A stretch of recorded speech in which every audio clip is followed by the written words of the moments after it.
अस्सलाम वालेकुम दोस्तों, तुसीं वेख रहे हो मेरा पंजाब टीवी। तो मैं तुहाडा मेज़बान मुहम्मद लतीफ़ खरल। दोस्तों सब तो पहले अपने चैनल करो सबसक्राइब और नाल ही बैल आइकन करो प्रेस, ताकि साड़ी हर नवी और बेहतरीन वीडियो का नोटिफिकेशन सब तो पहले तुहाडे वीरां तक पहुंचे, ताकि आसानी मेरे वीर और वीडियो देखने सब तो पहले।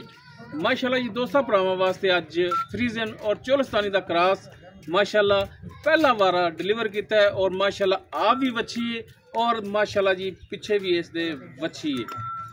गाय इंशाल्लाह वीरां दे पसंद आवेगी, दिल लगेगी और इंशाल्लाह वीरां दा दिल करेगा कि जनाब असी खरीद करिए। लोकेशन साडी तहसील आरीवाला, जिला पाकपला शरीफ। आरीवाला तकरीबन 5 तो 7 किलोमीटर के फासले ते असी इस टाइम मौजूद हाँ।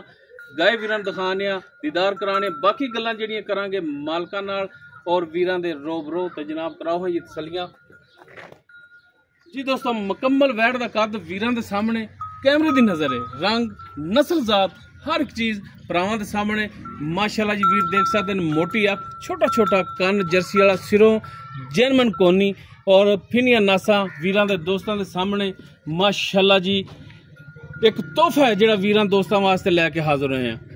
माशाल्लाह हाइट लेंथ भी वीरां दे दोस्तों के सामने, कद पूरा, वेल पूरी, नस्ल जात वैड़ दी पूरी, नाफ चल हर एक चीज़ भरावां दे सामने।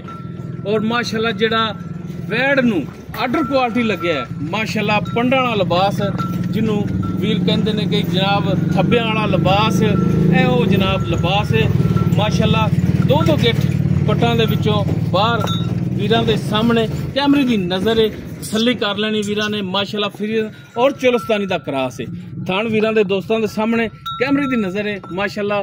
कला कला थान मुठ पर पूरिया विरलों से पूरी लोकेशन से जिमें पीढ़ी के पावेंदे ने पावर वाला थान लग्या है जनाब। तसल्ली करनी है चार्ज फेरों, ये नहीं कहना कि जनाब कैमरामैन ने सानू इस साइड तो नहीं दिखाई, इस साइड तो नहीं दिखाई। तसल्ली करनी वीरां ने माशाल्लाह। इहो जे तोहफे, इहो जे नगीने नित रोज नहीं आते। और माशाल्लाह जी पिछे वच्छी है, एक तोहफा ही है जनाब। इन माड़ा छड़ के टोर के दिखाया जे, ताकि वीर टुरन फिरन की भी तसल्ली कर लैन। जनाब तुसी वच्छी दिखाओ, ए जनाब पिछे वच्छी नाड़वा हाली नाल ही खड़ा है, कच्ची सूई बिल्कुल दूजा या तीजा दिहाड़ा है सूई नूं। बाकी ये मालकां तो आपां तसल्ली नाल पुछांगे। तो जनाब टोर के दिखाओ हाँ जनाब, माड़ा जी पर लम्मा जा टोरो हाँ। लो जी टुरन फिरन कैमरे की नज़र वीरां दे दोस्तों के सामने माशाल्लाह बिल्कुल 16 ने हाजिर टाइम माशाल्लाह। इवें जिमें घोड़ी मैदान च पच रही है बिल्कुल माशाल्लाह जी। इहो जे नगीने, इहो जे तोहफे नित रोज नहीं आते माशाल्लाह जी। ते जनाब इनू बनो। बाकी टुरन फिरन दी वीर तसल्ली करन माशाल्लाह। गेड़े कट के आ गई आद किले ते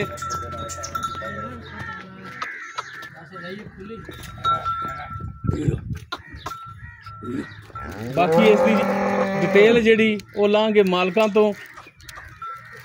कितने जाने बस खड़ी रहने कितने नहीं जाती, अच्छी छड़ के कितने जाना है ना डरा यार। माशाल्लाह वच्छी एक नगीना है, नगीना माशाल्लाह। आ जा ब्रो।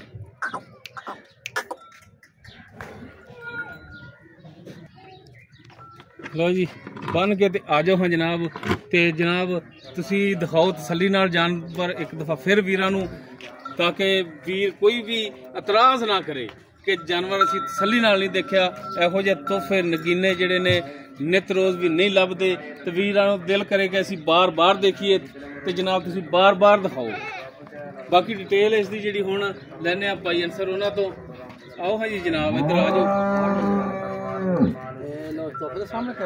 हाँ जी धुप के सामने थोड़ा चेहरा मुबारक जिहड़ा ना वीरां दे सामने आवे। अच्छा भाई अंसर पहला वारा अल्लाह दे मुंह दोंदी पक्की दोंदी या चौकी खड़ी है? दोंदी है, चौक वाली दोंदी काट ली एक साइड तो कड़ी दूसरी, यानी कि एक साइड तो चौक वाली दोंदी लाल है, दोंदी लाल है, चौकी हो ही गई समझ लो कि शुरू हो गई तो बस हो गई। पिछे वच्छी किन्ना दिन इन सूई नूं? तीसरा दिन तीजा दिहाड़ा इनू जनाब सूई नूं है। ਹੁਣ ਹੈ ਤਾਂ ਬੋਲਾ ਹੀ ਹੈ ਬਿਲਕੁਲ ਬੋਲਾ 6ਵੀਂ ਚਵਾਈ ਹੁਣ ਸ਼ਾਮ 6ਵੀਂ ਚਵਾਈ ਹੁਣ ਇਸ ਤੋਂ ਪਹਿਲੇ ਜਿਹੜਾ ਤੁਸੀਂ ਚੋਰ ਹੈ ਜੇ ਕਿੰਨਾ ਕੁ ਦੁੱਧ ਹੈ ਜਿਹਦੇ ਚ ਤੋਲਾ ਮਾਸ਼ਾ ਵੀ ਘੱਟ ਨਾ ਹੋਵੇ ਪੱਕਾ ਦੱਸਣਾ ਹੈ ਦੁੱਧ ਤੱਕ ਆ ਕਰੇਗੀ 26 25 ਉਹ ਇਸ ਟਾਈਮ ਉਹ ਨਸੀਬ ਨੇ ਜਿਹੜਾ ਬਰਾਲ ਜਾਊਗਾ ਉਹਦੇ ਨਸੀਬ ਕਰਾ ਨੇ ਕੇ ਦਿਆਂ ਦੇ ਨਸੀਬ ਤਾਂ ਹੋਵੇਗੀ ਜੋ ਹੋਵੇਗੀ ਤੇ ਨਸੀਬ ਲੇਕਿਨ ਹੁਣ ਹਾਜ਼ਰ ਟਾਈਮ ਕਿੰਨਾ ਚਵਾ ਮੌਕੇ ਜਿਹੜਾ ਨਾ ਦੁੱਧ ਦਿੰਦਾ ਬੋਲਾ ਕੱਚਾ ਬੋਲਾ 18 ਲੀਟਰ ਠੰਡਾ 18 ਲੀਟਰ ਠੰਡਾ ਠੰਡਾ ਬੋਲਾ 2 ਟਾਈਮ ਦਾ ਹਾਂ ਹੁਣ ਹਾਜ਼ਰ ਮੌਕੇ ਚੋਵਣ ਦੇ ਵਿੱਚ ਸੀਲ ਸਾਊ ਛੱਟਾ ਫੁਆਰਾ ਮਰੋੜੀ ਗੰਢ ਜੇਰ ਦਾ ਕੋਈ ਚੂਮੜ ਦਾ ਕਿਸੇ ਦਾ ਐਬ ਹੋਵੇ ਆਪਣਾ ਮੱਕੀ ਦਾ ਡੰਗ ਦਾ ਨਿਸ਼ਾਨ ਤਾਂ ਵੀ ਆਪਣਾ ਲਓ ਜੀ ਮਾਸ਼ਾਅੱਲਾ ਜੀ ਗਰੰਟੀਆਂ ਤਾਂ ਹੋ ਗਈਆਂ ਸਾਰੀਆਂ ਫਿਰ ਅੱਛਾ ਭਾਈ ਅਨਸਰ ਕੀ ਮਕਬੂਲ ਜਾਂ ਰੇਟ ਕਰ ਦਿੰਦਾ ਜਾਇਜ਼ ਨਾਲ ਵੇਚਣ ਵਾਲਾ ਸੋਸ਼ਲ ਮੀਡੀਆ ਦਾ ਰੇਟ ਤੁਸੀਂ ਰੋਜ਼ ਵੀਡੀਓ ਉਹ ਤਾਂ ਸੁਣਨੀ ਦੀਆਂ ਐਡੀਆਂ ਪੰਡਾਂ ਬ੍ਰਾਂਡਡ ਗਾਵਾਂ ਦੇ ਮੁੱਲ ਚੱਕਣੀਆਂ ਔਖੀਆਂ 9 ਲੱਖ 11 ਲੱਖ ਲੇਕਿਨ ਗੁਜ਼ਾਰਿਸ਼ ਇੱਕ ਰੇਟ ਉਹ ਹੀ ਕਰਨਾ ਜਿਹੜਾ ਲੈਣਾ ਹੈ ਬਸ ਵੇਚਣ ਵਾਲਾ ਆਪਾਂ ਪਹਿਲੇ ਤੋਂ ਰੇਟ ਹੋਈ ਕਰੀ ਜਿਹੜਾ ਲੈਣਾ 6,35,000 6,35,000 ਇਹ ਮੋੜ ਤਾਂ ਨਹੀਂ ਨਾ ਲਾਈ ਨਹੀਂ ਚੁੱਕ ਕਸਮ ਤਾਂ ਨਹੀਂ ਹੁੰਦੀ ਸੌਦਾ ਹਾਂ ਬਸ ਠੀਕ ਯਾਨੀ ਕਿ ਕਮੀ ਪੇਸ਼ੀ ਹੋ ਜਾਏਗੀ ਠੀਕ ਹੋ ਗਈ ਜਨਾਬ ਥੋੜੀ ਜਿਹੀ ਹੋ ਜਾਏਗੀ ਵੱਡਾ ਪਾੜਾ ਨਹੀਂ ਹੈਗਾ ਚਲੋ ਮਿਹਰਬਾਨੀ ਭਰਾ ਦੀ ਫਿਰ ਵੀ ਤੇ ਜਨਾਬ ਇੱਕ ਨਜ਼ਰ ਵੀਰਾਂ ਨੂੰ ਦੀਦਾਰ ਕਰਾਓ ਦੁਬਾਰਾ ਵਾਲੀ ਭਾਈ 2 ਗਾਵਾਂ ਨੇ ਆਪਣਾ ਲਤੀਫ ਪਹਿਲਾ ਵਾਰਾ ਸੂਈ ਮਾਸ਼ਾਅੱਲਾ ਜੀ ਮੂੰਹ ਹਾਲੀ ਚੋਗੀ ਏ ਗਾਂ ਆਪਣੀ ਜਗ੍ਹਾ ਤੇ ਬੱਚੀ ਆਪਣੀ ਜਗ੍ਹਾ ਤੇ ਚੋਲਸਤਾਨੀ ਫਰੀਜ਼ਨ ਕ੍ਰਾਸ ਨੇ ਮਾਵਾਂ ਦੀਆਂ ਦੋਵੇਂ 18 ਲੀਟਰ ਬੋਲਾ ਹਾਜ਼ਰ ਟਾਈਮ ਜਨਾਬ ਇਸ ਬੈਡ ਦੇ ਕੋਲੇ ਮਾਲਕ 2 ਟਾਈਮ ਦਾ ਚੁਆਵਣਗੇ ਥਣਾ ਦੀ ਪਿੱਛੇ ਦੀ ਚੁੰਗਣ ਚਗਾਵਣ ਦੀ ਹਰ ਤਰ੍ਹਾਂ ਦੀ ਮਾਲਕਾਂ ਦੀ ਹੋਵੇਗੀ ਗਰੰਟੀ 6,35,000 ਇਸ ਦੀ ਡਿਮਾਂਡ ਕਰਦੇ ਨੇ ਬਾਕੀ ਇਨਸ਼ਾਅੱਲਾ ਕਮੀ ਪੇਸ਼ੀ ਹੋਵੇਗੀ ਨੰਬਰ ਸਕਰੀਨ ਤੇ ਚੱਲ ਰਿਹਾ ਅਗਰ ਕਿਸੇ ਵੀਰ ਦੇ 200 ਦੇ ਵੈਟ ਪਸੰਦ ਆਵੇ ਵੀਰ ਨੰਬਰ ਤੇ ਰਾਬਤਾ ਕਰ ਸਕਦਾ ਹੈ ਇਸ ਦੇ ਨਾਲ ਹੀ ਆਪਣੇ ਮੇਜ਼ਬਾਨ ਮੁਹੰਮਦ ਲਤੀਫ ਖਰਲੂ ਦੇਵੋ ਇਜਾਜ਼ਤ ਇਨਸ਼ਾਅੱਲਾ ਬਸ਼ਰਤੇ ਜ਼ਿੰਦਗੀ ਮਿਲਾਂਗੇ ਇੱਕ ਨਵੀਂ ਔਰ ਬਿਹਤਰੀਨ ਵੀਡੀਓ ਨਾਲ ਅੱਲਾਹ ਹਾਫਿਜ਼